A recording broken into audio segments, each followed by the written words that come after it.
Nós vamos continuar a nossa série de mensagens, Encontros com Jesus. E o tema do nosso encontro hoje eu resolvi colocar um tema no encontro de hoje. É sintonia fina com Jesus Cristo.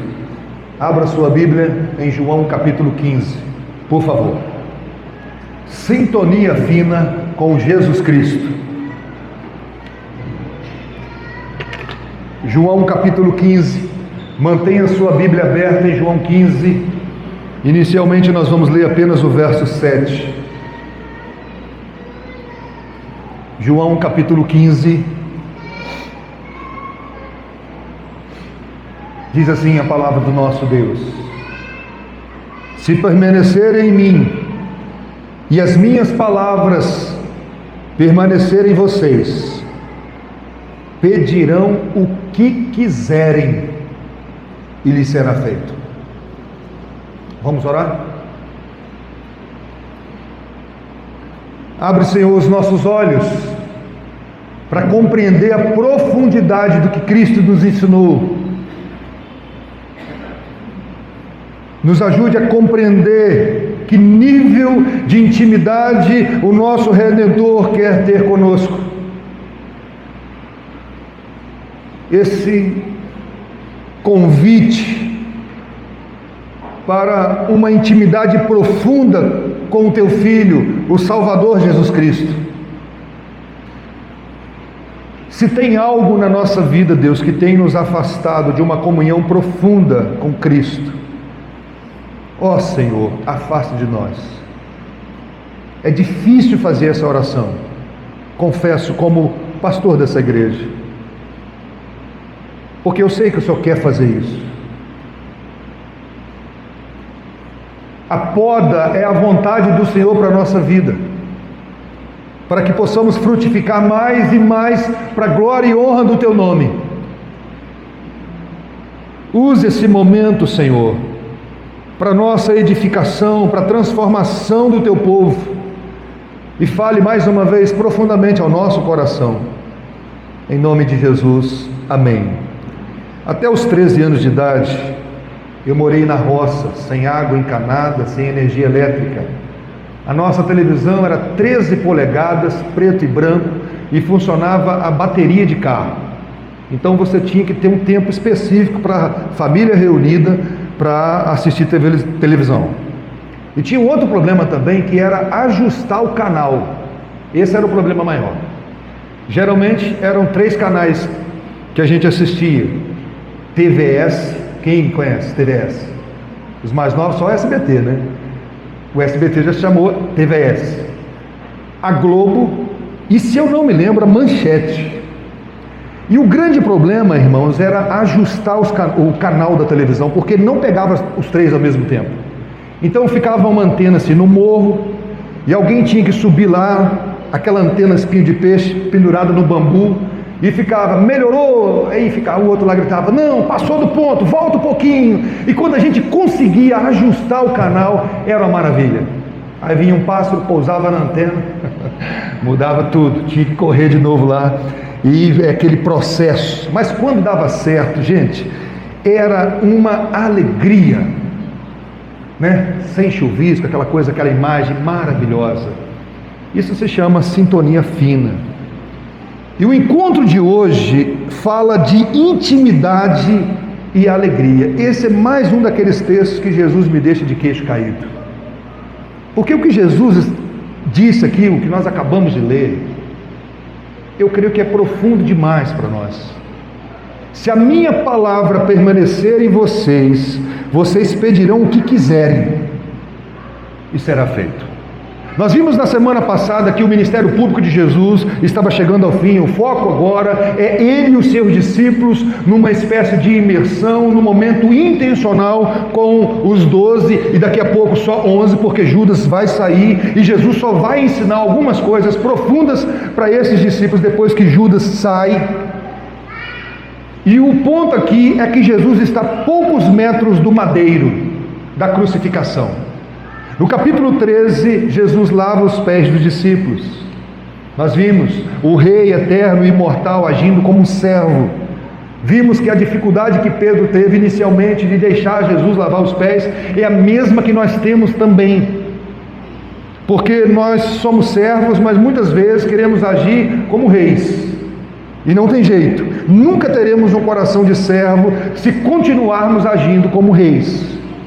E Jesus falou então da necessidade de caminharmos juntos.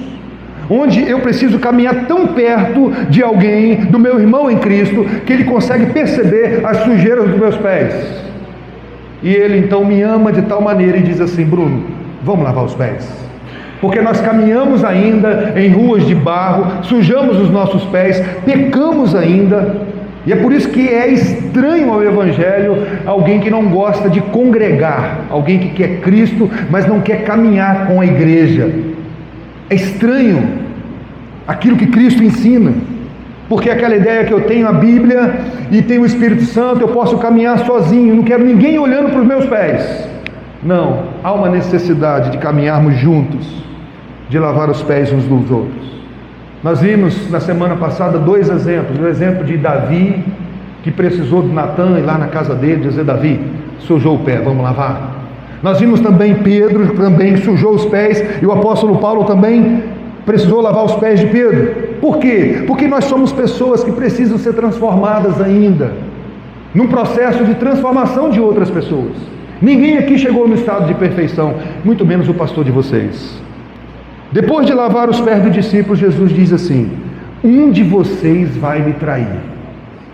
E aí houve uma perturbação no colégio apostólico. Porque a pergunta surgiu: quem será o traíra?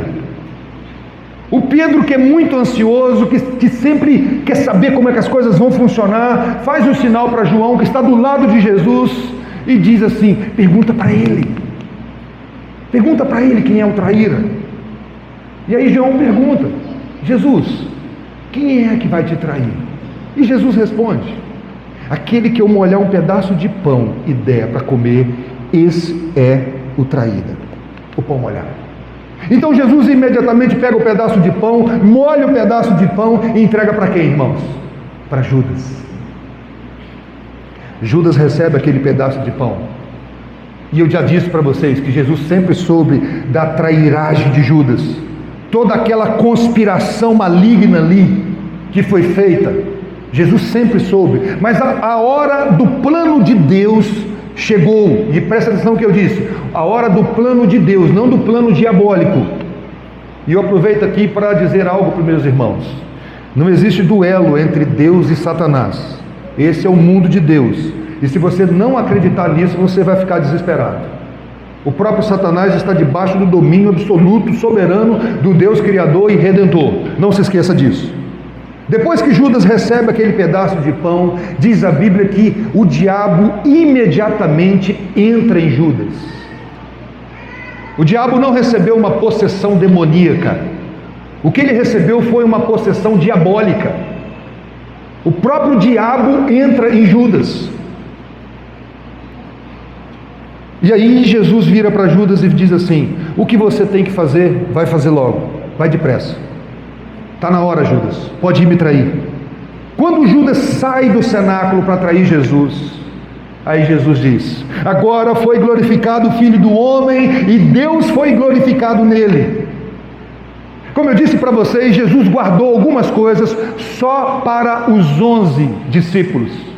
Judas sai, aí Jesus olha para os discípulos e diz assim: novo mandamento vos dou. Qual é o novo mandamento? Que vos ameis uns aos outros como eu vos amei. Judas não ouviu essa ordem. Logo em seguida Jesus complementa: nisto conhecerão que sois meus discípulos, se tiverdes amor uns pelos outros. Amor suficiente para não ser autocentrado, mas para se preocupar com a sujeira do pé do seu irmão. Amor suficiente para ser humilde e dizer: pode limpar os meus pés. Você tenta imaginar a cena, Jesus trazendo essas lições profundas, e os apóstolos ali, com certeza não compreendendo tudo que Jesus está ensinando. Aí Jesus vem com outra palavra: filhinhos, ainda por pouco tempo estou com vocês, mas vocês vão me procurar. E como eu disse para os judeus, para onde eu vou, vocês não podem ir. Mais uma vez Pedro, que vai de 0 a 100, mais rápido que uma Ferrari, ele pergunta, interrompe Jesus, pergunta: Senhor, para onde o Senhor vai que a gente não pode ir? O Senhor vai sumir agora? Aí Jesus responde: para onde eu vou, você não poderá me seguir agora, mais tarde, porém, me seguirá. Pedro não aguenta, irmãos. Por que não posso segui-lo agora? Eu estou com o Senhor nesses 3 anos de caminhada. Por que eu não posso segui-lo agora? Aí Pedro diz assim: darei a minha vida pelo Senhor. Eu estou pronto, mestre. Sabe qual foi a resposta de Jesus? Dará a sua vida por mim, Pedro? É sério mesmo? Aí Jesus vem: em verdade vos digo, jamais cantará o galo antes que me negue 3 vezes. Tem um galo, Pedro, preparado desde a fundação do mundo, só esperando para você me negar e cantar. Ele é um galo obediente, não é como você, Pedro, porque todos os animais me obedecem. Você não está preparado para dar sua vida por mim, Pedro.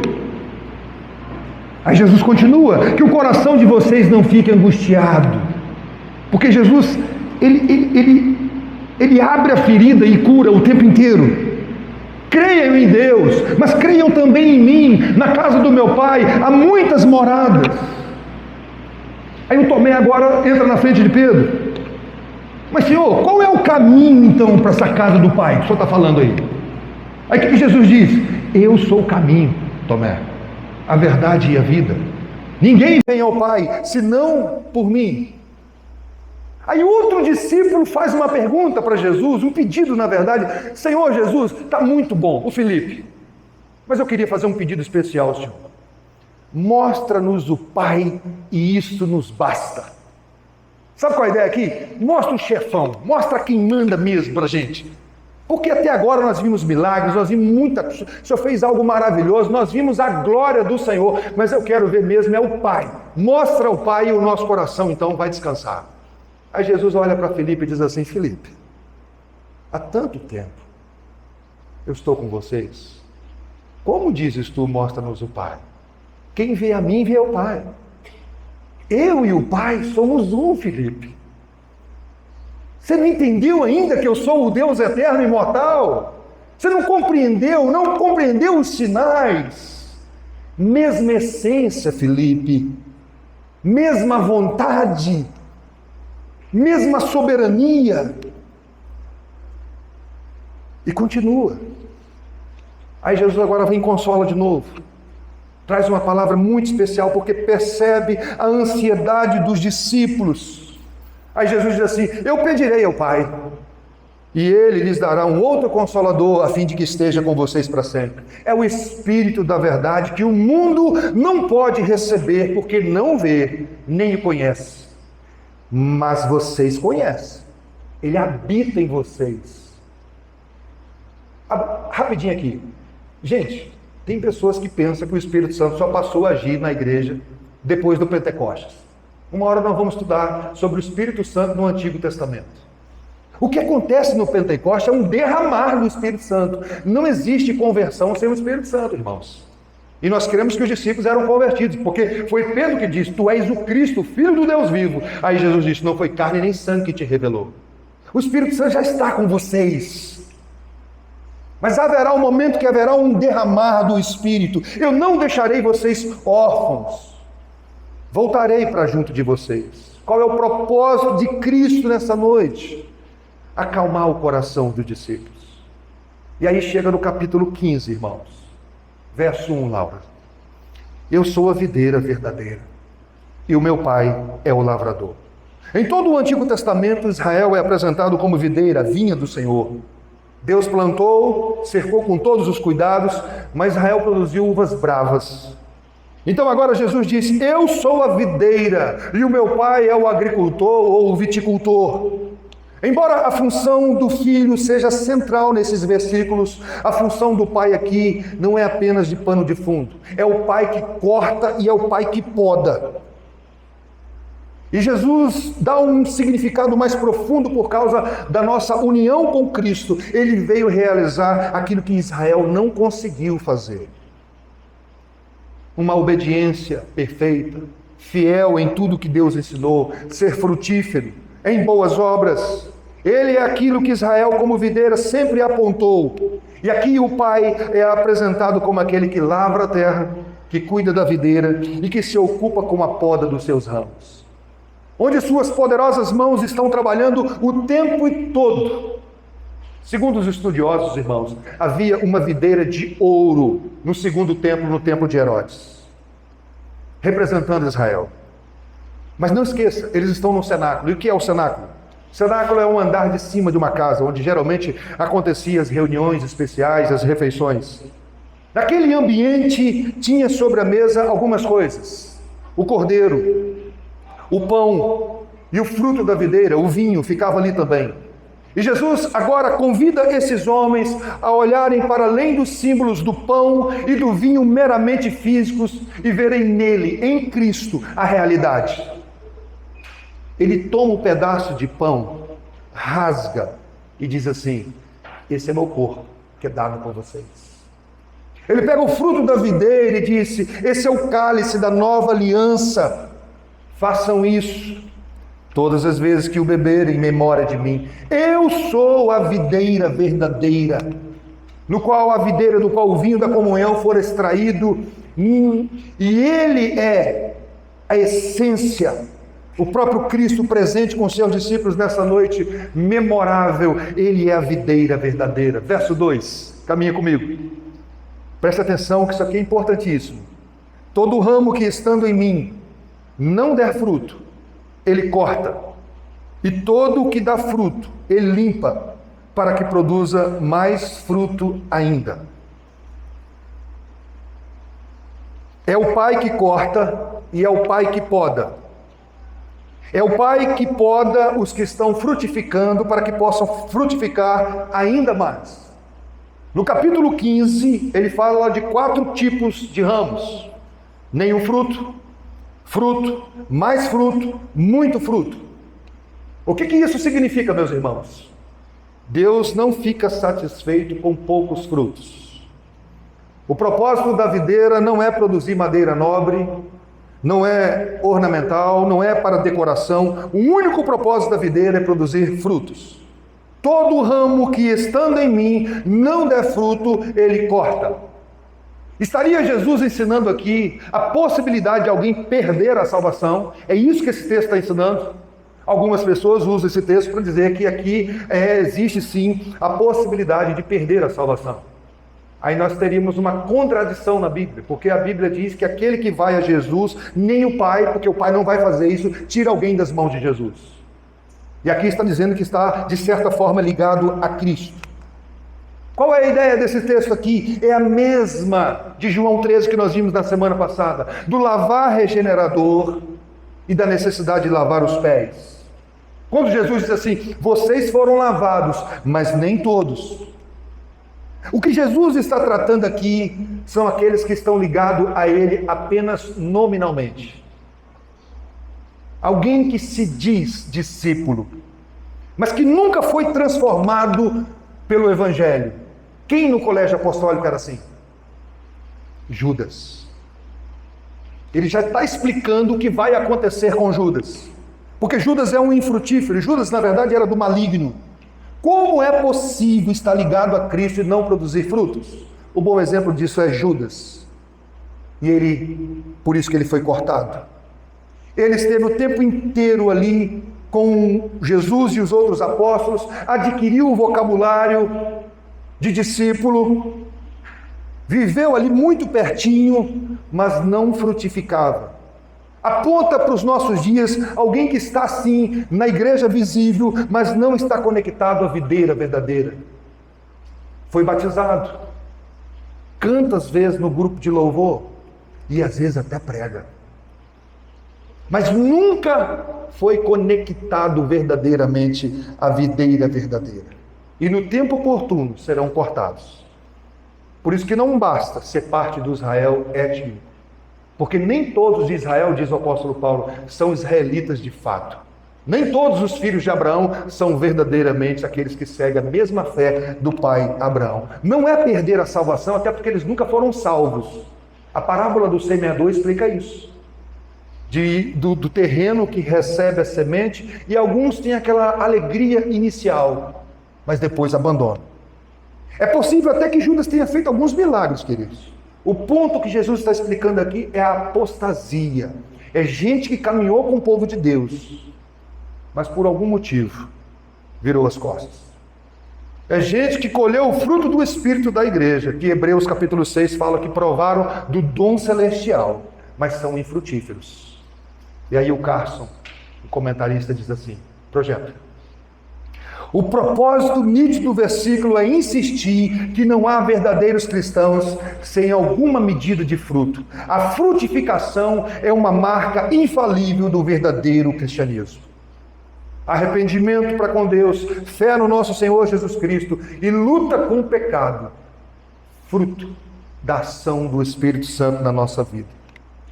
E Judas saiu. Louvado seja Deus, porque nesse capítulo nós temos esse versículo. Projeto.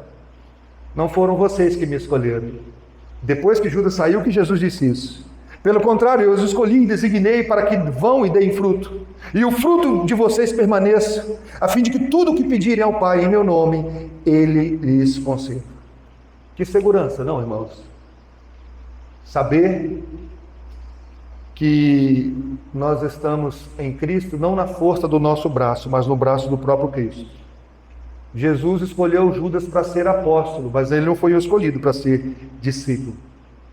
Mas o texto ainda que nós lemos diz que todo que dá fruto, ele limpa para que produza mais fruto ainda. No quintal da minha casa, lá em Mimoso, tinha várias árvores frutíferas. E tinha pé de pinha. Vocês conhecem pinha? Tem que ser diferente para ter pinha em casa, não é não? Pinha é um negócio muito gostoso. E sabe o que acontecia lá em Mimoso? Em algum momento, o meu pai ou minha mãe pegava um facão e ele ia cortando, ferindo os pés das árvores, das plantações lá em casa. Principalmente pé de manga. Dava uns cortes. E eles me falavam assim, isso aqui para que no próximo ano dê mais fruto. Eu achava isso meio místico. Mas um dia conversando aqui com a doutora Fernanda, e ela falou o seguinte, as árvores produzem 2 hormônios na poda, hormônio do crescimento, auxina e giberelina. Eu falei, uau, isso já era feito lá atrás. Os estudiosos viram que há uma necessidade de podar para que saia dali, aconteça ali a produção do hormônio. O ponto que me chama a atenção aqui é a insistência do texto em dizer que Deus não se satisfaz com pouco. Nenhum ramo produtivo será poupado da poda. É o trabalhar contínuo do Pai, o Pai que vai podando a nossa vontade, sem dúvida com um propósito amoroso. Mas às vezes não é agradável aos nossos olhos, às vezes dói, às vezes incomoda, mas essa poda, é justamente essa poda que gera essa sintonia fina que eu leio com vocês no início, onde a palavra de Deus permanece em nós, e nós pediremos o que quisermos, e será atendido.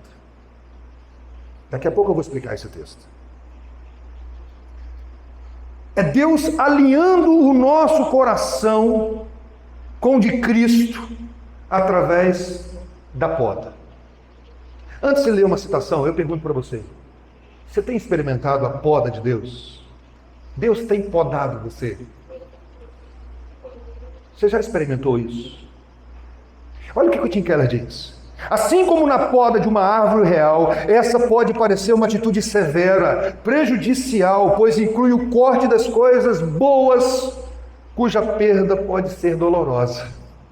Porém, se tudo isso nos aproxima da maneira mais profunda da vida de Jesus, então vale a pena. O propósito da poda é uma conexão profunda, uma sintonia fina, uma aproximação e, de certo sentido, um encontro. Estreitar o relacionamento. Nós já estamos limpos, mas precisamos da poda ainda. A poda é necessária, assim como lavar os pés é necessário.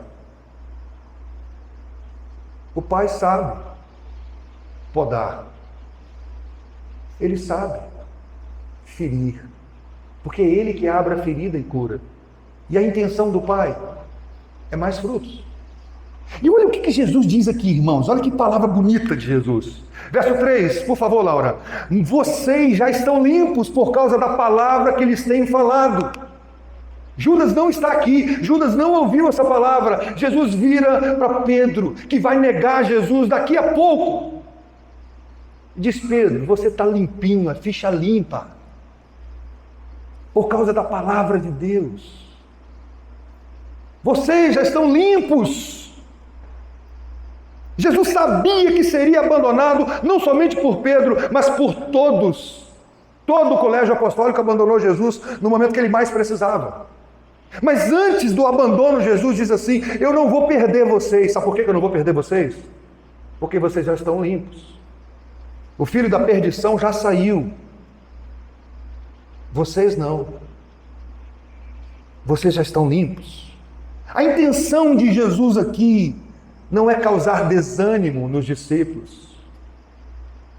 É trazer a realidade da caminhada com Cristo, de uma vida cruciforme. Que aqui não é um passeio servir a Jesus. Eu disse para vocês na semana passada, eu vou dizer algo para vocês, para que vocês tenham paz em mim. Nesse mundo tereis aflições.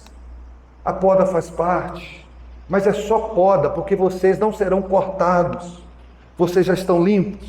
Olha o que o Abraham Kuyper disse: o nosso estado, o nosso lugar na eternidade não depende do que somos, nem do que os outros veem em nós, nem do que nós imaginamos ou presumimos sermos, mas somente do que Deus pensa de nós, do que Ele conta sermos, do que Ele reputa sermos, do que Ele, o Todo-Poderoso, o justo juiz, declara que somos.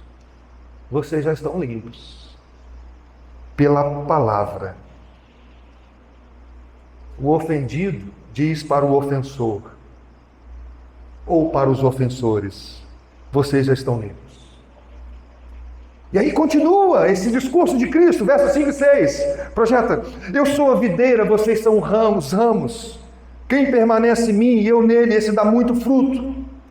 O versículo que eu amo agora: porque sem mim vocês não podem fazer nada. Se alguém não permanecer em mim, será lançado fora, a semelhança do ramo secará, e o apanham e lançam no fogo e queimam. A palavra-chave aqui desse texto, no capítulo 15, é permanecer. Em 11 versículos ela aparece 10 vezes. Permanecer em mim são as exortações de Cristo para alguém que já compreendeu o Evangelho. Cristo aqui está jogando toda a responsabilidade nos discípulos. Vocês são responsáveis pelo desenvolvimento da vida cristã, por permanecer em mim. Ele coloca nos nossos ombros toda a responsabilidade daquilo que nós devemos fazer.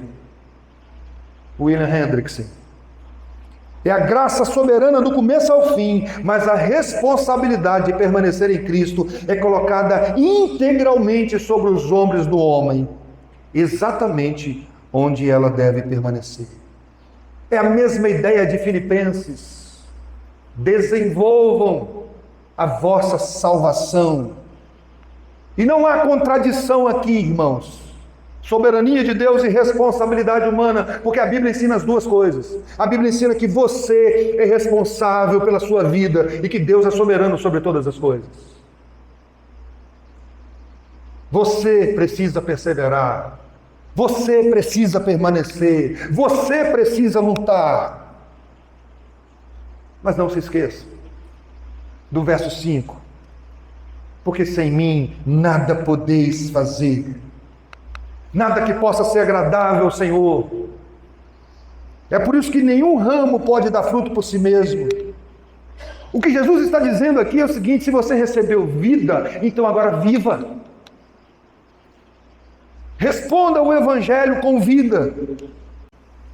E vejam a intencionalidade, que é o ponto da mensagem de hoje. Verso 7.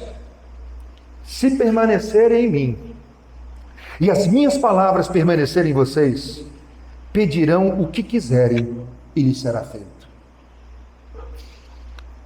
Jesus está conduzindo os apóstolos para a essência do cristianismo. Tudo isso que eu estou ensinando para vocês deve levá-los a orar. É isso.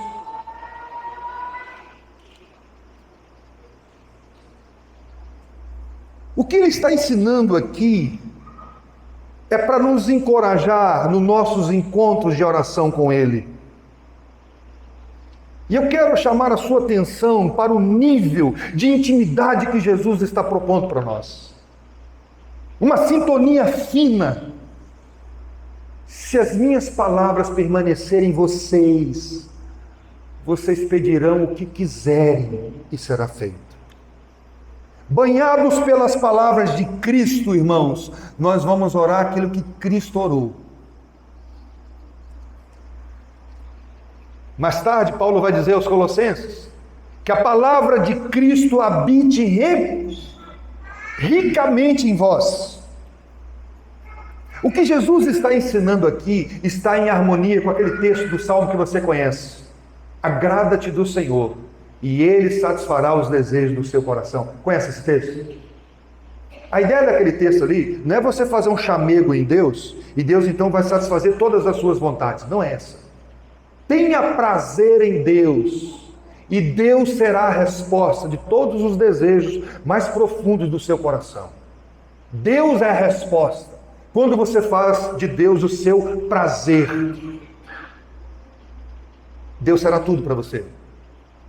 Se a minha palavra permanecer em vocês, Pedro, Tiago, João, mas se ela penetrar em vocês de maneira profunda, vocês vão pedir exatamente aquilo que eu quero dar para vocês. Sabe quando um pai tem muita intimidade com o filho? Ou o marido com a esposa? Ou um irmão com outro? Só de olhar, você sabe se a pessoa gostou ou não? Vocês conhecem algum relacionamento assim? Quando faz uma coisa, a pessoa só olha, eu já sei. Se deu um sorriso, é aquilo mesmo. Mas dependendo do olhar, você fala, desagradei, não deu certo não. Deus será a resposta das nossas orações. É uma intimidade que nós vamos pedir exatamente aquilo que o Senhor quer para a nossa vida. E Cristo habitar em nós, e a palavra habitar em nós, é a mesma coisa, porque Cristo é a palavra encarnada. Esse é o nível de intimidade que Jesus está propondo, não somente para os apóstolos, mas para o povo de Deus. E não tem jeito, igreja. Aí eu preciso gastar tempo com a palavra de Deus. Eu preciso conhecer a palavra de Deus. Eu preciso conhecer a vontade revelada. Porque quando eu começo a conhecer essa palavra, eu não vou pedir aquilo que não agrada o meu Senhor. Calvino, olhando para esse texto, ele disse que é um treinamento do solícito exercício da oração. O que Jesus está fazendo aqui? Caminhando para o fim, irmãos. Verso 8 a 11. Nisto é glorificado meu Pai, que vocês deem muito fruto, e assim mostrarão que são os meus discípulos. Preste atenção agora, porque João é muito profundo. Como o Pai me amou, na mesma medida, também eu amei vocês. Como o Pai me amou, eu também amei você, Pedro. Eu amei você, Tiago. Eu amei você, João. Permaneçam no meu amor. Se vocês guardarem os meus mandamentos, permanecerão no meu amor, assim como também eu tenho guardado os mandamentos de meu Pai, e no seu amor eu permaneço. Tenho-lhes dito essas coisas, para que minha alegria esteja em vocês, e a alegria de vocês seja completa. Aqui tem muita coisa, gente. Como o Pai me amou, também eu amei vocês. A minha alegria, não é qualquer alegria que ele está falando aqui, porque Jesus não é um ladrão de alegria. A poda não é para te entristecer, tirar a alegria de viver. A poda tem como propósito frutificar. É a alegria de Deus, a alegria do alto. A minha alegria significa alegria que eu dou, não é qualquer alegria. E presta atenção, irmãos, por mais que o pecado pode dar algum tipo de prazer e, de certa medida, algum tipo de alegria também, nenhum discípulo de verdade sente plenamente satisfeito do pecado. Ninguém que é convertido, que tem o Espírito Santo, que o fruto do Espírito é alegria, vive alegre no pecado. Vocês sabem disso. Mas aí vem o verso 16, mais uma vez, Jesus concluindo. Não foram vocês que me escolheram. Pelo contrário, eu escolhi vocês. Para que, Jesus? E os designei para que vão e deem muito fruto. E o fruto de vocês permaneça, a fim de que tudo o que pedirem a meu Pai em meu nome, eles nos concedam. O que Jesus está fechando essa mensagem? Dizendo o seguinte: não é o nosso amor por Jesus, não é aquela declaração de Pedro, eu estou pronto para morrer contigo, Senhor. É porque Jesus diz assim, sem Judas, não foram vocês que me escolheram. Vocês vão permanecer até o fim, porque eu escolhi vocês. Eu separei vocês. O que nós precisamos, irmãos? Continuar confiando no amor de Jesus por nós. E sabe o que Jesus quer para nós? Muitos frutos, muita alegria. Não se esqueça disso. Conexão profunda, nada menos do que isso. Esse é o caminho de honrarmos a Deus. Essa conexão, frutificando para a glória do Senhor. Termino com algumas aplicações para nós. Religião é uma tentativa humana de se religar com Deus através dos esforços humanos. O Evangelho não é isso. O Evangelho diz que o ofensor procura o ofendido. O Evangelho diz que Deus nos aceita em Cristo. Em Cristo nós somos filhos. Em Cristo nós encontramos perdão, reconciliação, santificação. Sabe por quê? Porque se Deus não fornecer a santidade, a justiça, a bondade, a sabedoria que Ele exige, nós não temos chance alguma de alcançá-lo. Se Deus não providenciar, nós não alcançamos. Mas isso tudo nós encontramos em Cristo. Alguém pode ser batizado, pode cantar, pode ceiar, pregar e ofertar, sem verdadeiramente ter uma conexão com Cristo, sem estar ligado a Cristo. Por isso que eu não vou te perguntar se você é membro dessa igreja ou de qualquer outra denominação. Você que nos visita também. Você está em Cristo? Essa é a pergunta. Sem Cristo, eu e você não podemos fazer nada. Se arrependa e creia em Cristo. Segunda aplicação. A maior expressão de gratidão a Cristo, sabe o que é? Amor. Mas amor e obediência são inseparáveis. E eu não estou falando aqui de um amor perfeito, até porque não existe também uma obediência perfeita, mas de um amor que cresce, e juntamente com isso a obediência também. Um apartamento de uma jovem estava pegando fogo em Londres. Um bombeiro corajosamente arriscou a sua vida, conseguiu tirar aquela jovem sem nenhuma queimadura. Ela vibrou muito com a coragem daquele homem, mas esqueceu de agradecer o bombeiro. Passou um período, ela foi procurar o bombeiro no quartel e agradeceu ele, e a gratidão foi tão grande que eles acabaram se casando. E um dia ela testemunhou: olha, cumprir o meu papel no casamento não é tão difícil. Por mais que nós enfrentamos momentos difíceis, Eu tenho uma gratidão muito grande por esse homem. Obedecer a Jesus, irmãos, não deveria ser um fardo para nós, quando nós entendemos a redenção, quando nós entendemos o tamanho do perdão. Obediência como fruto do amor. Olha como Jesus aprofunda um pouquinho mais com os discípulos. Projeto. Vocês são meus amigos, se fazem o que eu lhes ordeno. Já não chamo vocês de servos, porque o servo, a intimidade, não sabe o que o seu senhor faz, mas tenho chamado vocês de amigos, porque tudo o que eu ouvi de meu Pai, eu lhes dei a conhecer. É esse nível que Jesus quer ter comigo e com você. Uma obediência como resposta do nosso amor por Ele. Eu já contei para vocês aqui aquela história do garotinho que subiu no sofá e disse assim para o pai: Pai, o que o Senhor vai fazer para eu te obedecer quando eu estiver maior que o Senhor? E o pai, centrado no Evangelho, sabiamente disse: enquanto você me amar, você vai me obedecer. Não importa a idade, o seu tamanho, porque a obediência é questão de amor, irmãos. Aquele que me ama, obedece os meus mandamentos. Terceira aplicação: você está frutificando? Como está a sua vida? Um homem tinha um pé de uva na sua casa e ali não estava produzindo muito poucas uvas. E ele deu uma oportunidade para aquele pé de uva. Ele disse assim, final do ano, olhou para o pé de uva, igual a minha mãe faz, como minha mãe conversa também com as árvores lá em casa. Se até o final do ano você não melhorar, já sabe, vai ser cortado. O pé de uva escutou, tá?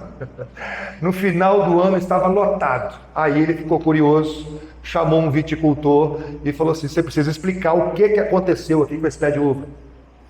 E aí ele começou então a limpar a raiz do pé de uva e percebeu que uma raiz foi crescendo, até chegar numa fonte de água. E quando ele estava bebendo da fonte, ele frutificou. Vocês entenderam onde eu quero chegar? Pegaram a ideia? Como nós precisamos estar pertinho de Jesus, conectados, bebendo da fonte. Nós vimos aqui que ele não se contenta com pouco. Devemos nos expor à palavra de Deus a fim de sermos purificados, confrontados com a palavra de Deus. E essa vida intensa mudará os nossos relacionamentos. Não é só o nosso relacionamento vertical, mas o relacionamento horizontal também. Por último, queridos, Deus está te podando? Você entendeu o propósito? Você não precisa temer a poda. A dolorosa tesoura de podar está nas mãos seguras daquele que só corta para florescer. A poda não é feita à distância. Jesus chega bem pertinho, na verdade é o Pai que faz isso, para fazer a poda. Não para ferir, não para machucar, mas podar aquilo que precisa, só aquela coisa cirúrgica. E quando ele está com o instrumento de poda nas mãos, ele fica o mais próximo possível. Ele pensa na nossa saúde espiritual e numa maior produtividade. Nunca vai nos machucar. Nossas vontades precisam de poda. A poda molda as nossas orações. Termino com uma citação de Agostinho: Senhor, é duro te seguir, mas é impossível te deixar. Você entendeu isso? É duro. Eu sei que é, mas é impossível abandonar. Querida igreja, vamos orar?